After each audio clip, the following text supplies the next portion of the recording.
Anita's mouth fell open, just slightly. She blinked, then nodded quickly. "Yes, sir," she said, before dashing off to the kitchen. Melvin watched her run like her life depended on it. He chuckled under his breath again. Was cooking that exciting for her? In the kitchen, Anita tried to steady her hands. This was the first time Melvin had ever asked her to cook for him. She was excited, but terrified. What if she made something he didn't like? After a few minutes, she came back out and asked, "Sir, what would you like me to cook?" Without looking up from his laptop, he said, "I'm not a picky eater. Just make whatever you feel like." "Okay, sir." She returned to the kitchen and cleaned up the leftover food. Then she got to work. 30 minutes later, she returned with a tray and set it on the dining table. Melvin stood up and headed for the food, already inhaling the aroma. As she turned to take her own plate upstairs, he called out, "Anita, come here." She paused and slowly turned back. Standing before him with her plate in hand, she looked up nervously. "You don't have to eat upstairs," he said, his voice calmer than she expected. "You can stay here and eat." Anita felt a tingle of joy at Melvin's invitation to eat in the dining room, but she was also far too self-conscious. Ever since he had taken her first kiss during the wedding, being around him felt different. Too intense. "Thank you, sir," she said gently, "but I'd prefer to eat upstairs in my room." Melvin dropped his spoon and stared at her. "Why? You know I don't like the idea of anyone eating in their room. As long as you live in this house, I insist you eat in the dining." Anita quickly nodded. "Okay, sir." She placed her plate on the table and sat down opposite him, keeping her eyes low and her posture stiff. She couldn't bring herself to meet his gaze. As she pushed food around her plate, Melvin said, "Thanks, Anita. Breakfast was tasty." That simple compliment made Anita's heart swell. She looked up and caught him picking up the tray. She shot up from her chair. "I'll do it, sir." Melvin let her take the tray and returned to his laptop. Anita washed the dishes and then went up to her room, floating with joy. He had gone back to being the Melvin she had first met. Calm, kind, civil. When she took the tray from his hands, her fingers brushed against his. The touch sent electricity through her entire body. She rolled on her bed in delight, smiling to herself. The next 5 months might truly be the best of my life, she thought. I've never felt this way before. Downstairs, Melvin was working on his laptop when his phone rang. It was Terry. "If it isn't the hottest groom in the country," Terry teased. "Stop with the sarcasm," Melvin snapped. "I've got work. If this call is pointless, I'm hanging up." "Calm down," Terry said, laughing. "Why are you always so rude? I'm your friend. I called to invite you to my party tonight. It's going to be huge. I want you there as a high-profile guest." "My answer is no," Melvin said flatly. "Unlike you, I'm busy. I have better things to do than parade myself at your circus." "It'll shut the rumors down," Terry said quickly. "Come with Anita. If people see you two looking lovey-dovey, it'll kill all that trouble in paradise nonsense. I mean, don't you want to rub it in Jasmine's face?" Melvin paused. "I know you don't want to get too close to Anita, but this is just for appearances. Come in, smile, kiss her hand or something, and let people take photos. Then you can leave." He sighed. "All right, but only for a short while. Make sure someone gets those pictures and sends them to every blog in the country." "You've got it," Terry said gleefully.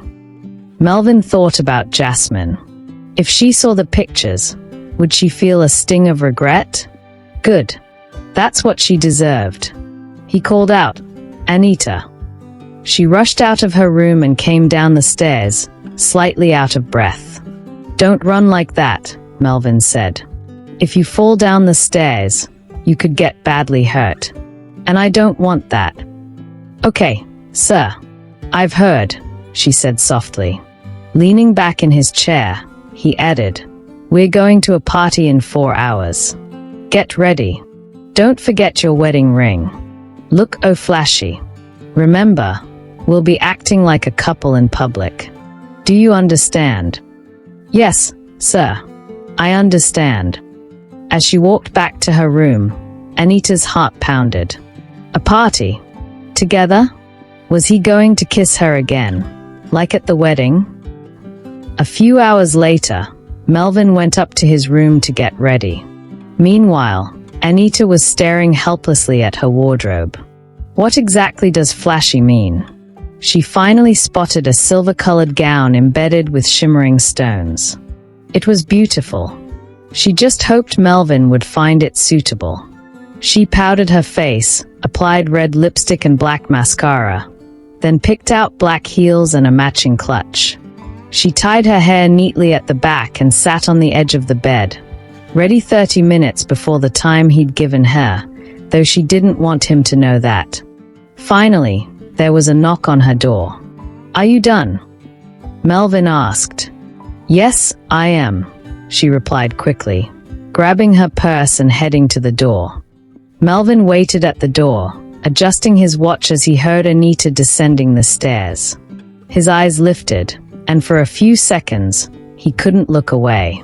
The silver dress she wore clung to her figure with effortless grace, catching light from every angle. She looked stunning. For a split second, the image of her at the black market crossed his mind. Beautiful, terrified, exposed. But this version of her, refined and glowing, was even more captivating. "You look beautiful," he said, almost without thinking. Then he turned and walked outside. "Thank you," Anita replied softly, barely able to contain her emotions. She'd chosen the dress hoping he would notice, and he did. His words played in her head like music as she followed him to the car. The journey to the party felt like a dream, even though Melvin reminded her that they would only stay an hour. "It's just to silence the rumors," he said. But to Anita, even 20 minutes by his side meant the world. At the party, Terry welcomed them like royalty. As Melvin opened the door for Anita, camera flashes lit up their faces. He held her hand, and they walked in together like the perfect couple. People watched them in awe. Guests whispered. Cameras clicked. Smiles froze. It was all happening, just like in the movies. Within minutes, their photos were trending online. Jasmine, scrolling on her phone, gasped when she saw the photos. Her jaw clenched. If she didn't know better, she'd think Melvin was truly in love with Anita. But no, he loved her. She was sure of it. This was all a lie, a desperate act to hurt her. But two could play this game. She stared hard at the screen and whispered, "Enjoy your little show, Anita. When I return, it'll be for war." She was making plans behind Daniel's back. If she could win Melvin back, she'd dump Daniel like yesterday's trash. She had to act quickly, before Melvin fell too deep into this charade. Back at the party, guests who had missed the wedding congratulated the couple. Anita smiled politely, not daring to say too much. Her hand remained in Melvin's, warm, firm, reassuring. Later, Terry showed Melvin a photo from the event, Anita smiling up at him while he plucked a stray stone from her hair. The caption read, "Isn't love beautiful?" Melvin stared at the screen, surprised. He hadn't even realized the moment had been captured. She looked genuinely happy. Handing the phone back, he caught her eyes from across the room. She was still blushing. For some reason, that made him feel accomplished. He checked his watch. 1 hour had passed. Time to go. But Terry begged for 1 more hour, and Melvin gave in. At a large round table filled with guests, they played a game Anita didn't quite understand. When she lost and was asked to drink, she nervously declined. "I don't take alcohol."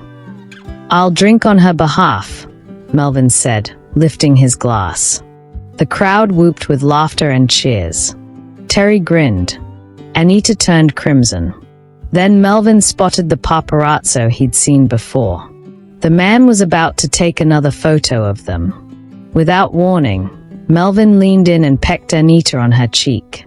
Her heart nearly stopped. She turned to him, stunned, but he was smiling. "Smile," he whispered. "There are cameras pointed at us. And remember, it's all for show." She nodded quickly. "Of course, sir." "Good." He straightened up. After a few moments, he added, "I'm going on a 1-month trip tomorrow. I need to leave early, so we'll head home now." Anita froze inside, though her face remained composed. 1 month. He was leaving. All the joy she felt just moments ago began to fade. The car ride home was quiet. She stared at the window the whole time, blinking back the sting in her eyes. How could she miss someone who wasn't hers? He would be gone for a whole month, and she'd be left all alone in the big house. Back at home, Melvin dropped his keys on the console and sat on the couch. Anita, halfway up the stairs, paused. "Sir," she asked softly, "while you're away, do you have any instructions for me?" He stared at her from where he sat today. His first thought was to leave her with no responsibilities, maybe even hire someone to watch the house while she stayed elsewhere. But then he looked at her, genuine, uncertain, and waiting. "I have no instructions for you, Anita." He paused, then added, "Would you like to come with me?" She blinked, shocked. "Yes, sir. I'd like that very much." He nodded. "Good. Pack tonight. We leave early in the morning." As Anita ran up to her room, she nearly squealed in excitement but quickly cupped her mouth with her hands, just in case Melvin could hear. "He asked me to go with him. He actually asked me." She sat on her bed, dazed, her heart fluttering like a bird finally set free. She knew it probably meant nothing to Melvin, maybe just concern, maybe even pity. But for her, it meant everything. "Oh, Melvin," she whispered with a wistful smile. "You're the best man I've ever met. If only you saw me as more than a maid. If only." She knew it was wishful thinking. She wasn't anyone special. Certainly not the type of woman a billionaire like Melvin would fall in love with. But just having the chance to be by his side for 1 more month felt like a gift. She would treasure every second of it and make sure Melvin never regretted letting her stay close. She packed lightly, taking only a few simple clothes. She assumed she wouldn't be leaving the house anyway. Wherever they were going, Melvin would probably be busy and she would remain in the background, just like always. Still, her heart soared. She imagined the plane ride, sitting beside him, hearing his voice when he wasn't being cold. She even imagined a moment, silly and soft, where he might look at her and just see her.